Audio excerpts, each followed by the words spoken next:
Assalamualaikum warahmatullahi wabarakatuh. Saya Ayunda Novitasari dengan NPM 2108260220.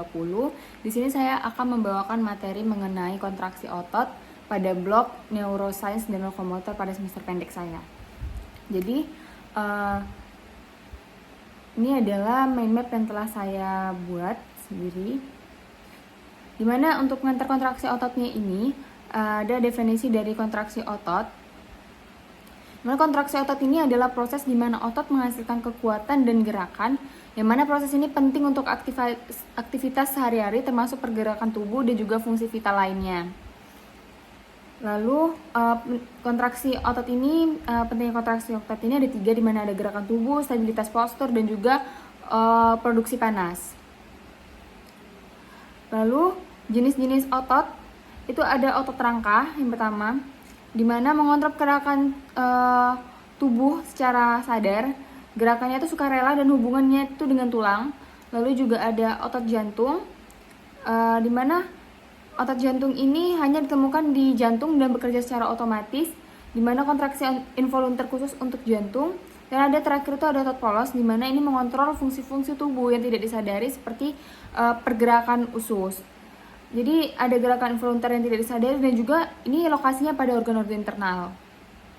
Untuk mekanisme dari kontraksi otot ini ada dari beberapa teori. Yang pertama itu ada teori sliding filament, di mana aktin dan myosinnya ini pembentukan jembatan silang atau Cristano bridge.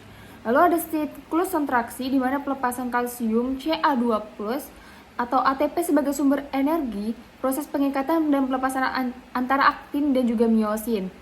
Lalu ada rangsangan saraf, di mana neuron motorik atau potensial aksi dan sinapsis neuromuskular.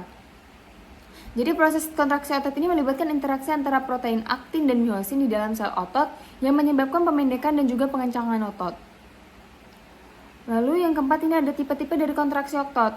Jadi kontraksi otot ini ada kontraksi isotonik, di mana otot berubah panjang selama kontraksi seperti saat mengangkat beban. Jadi kontraksi konsentrisnya itu memendekkan otot dan kontraksi ekstrinsiknya itu memanjangkan otot. Lalu ada kontraksi isometrik, di mana otot berkontraksi tanpa perubahan panjang. Ototnya ini menghasilkan kekuatan tanpa perubahan panjang, seperti saat menahan beban di dalam posisi tetap. Lalu faktor-faktor yang mempengaruhi kontraksi otot ini adalah frekuensi stimulasi, di mana twitch atau kontraksi tunggal, summation, penambahan kontraksi, dan juga ada tetanus atau kontraksi berkelanjutan. Lalu ada panjang otot awal, di mana hubungan antara panjang otot dan kekuatan kontraksi atau length tension relationship. Lalu ada kelelahan otot, di mana akumulasi asam laktat dan juga kekurangan ATP. Lalu yang terakhir itu ada kekuatan kontraksi, di mana jumlah unit motoriknya yang terlibat dan dengan ukuran serat ototnya. Jadi beberapa faktor mempengaruhi kemampuan otot ini untuk berkontraksi, termasuk suhu otot, kemampuan stimulus saraf, dan juga kadar ionnya. Lalu selanjutnya ini ada energi untuk kontraksi otot, di mana ada ATP dan juga kreatin fosfat. Di mana sumber energi, kalau yang ATP dan kreatin fosfat ini adalah sumber energi jangka pendek. Lalu ada glikolisis anaerobik, di mana produksi energi tanpa oksigen dan produksi asam laktat. Lalu yang terakhir itu ada respirasi aerobik, di mana produksi energi dengan oksigen dengan efisiensi jangka panjang. Jadi otot ini memerlukan ATP untuk berkontraksi, lalu ATP diproduksi melalui metabolisme aerobik dan anaerobik di dalam sel ototnya. Lalu ada gangguan yang mempengaruhi kontraksi otot. Jadi ada beberapa gangguannya nih. Yang pertama tuh ada kram otot, yang mana dia ada penyebab dan juga mekanismenya sendiri. Distrofi otot itu bisa disebabkan karena penyakit genetik yang menyebabkan kelemahan otot, dan miastenia gravis, di mana gangguan autoimun yang mempengaruhi sinapsis neuromuskular. Jadi beberapa kondisi ini dapat mengganggu kemampuan otot untuk berkontraksi seperti kelemahan otot, penyakit neuromuskular, dan juga gangguan metabolik.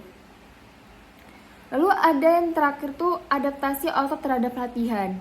Jadi yang pertama tuh bisa hipertrofi otot, di mana peningkatan ukuran serat otot melalui latihan beban. Lalu ada endurance otot, di mana peningkatan kapasitas otot untuk bekerja itu lebih lama. Lalu juga ada plastisitas otot, di mana adaptasi serat otot terhadap berbagai jenis latihan. Jadi, latihan rutin ini dapat meningkatkan kekuatan, daya tahan, dan juga ukuran otot melalui adaptasi fisiologis. Oke, mungkin sekian presentasi saya mengenai materi ini. Ini adalah referensi yang telah saya cari. Jadi saya mendapatkan materi dari sini. Mungkin apabila ada kurang, mohon maaf. Saya sudah dengan wassalamualaikum warahmatullahi wabarakatuh.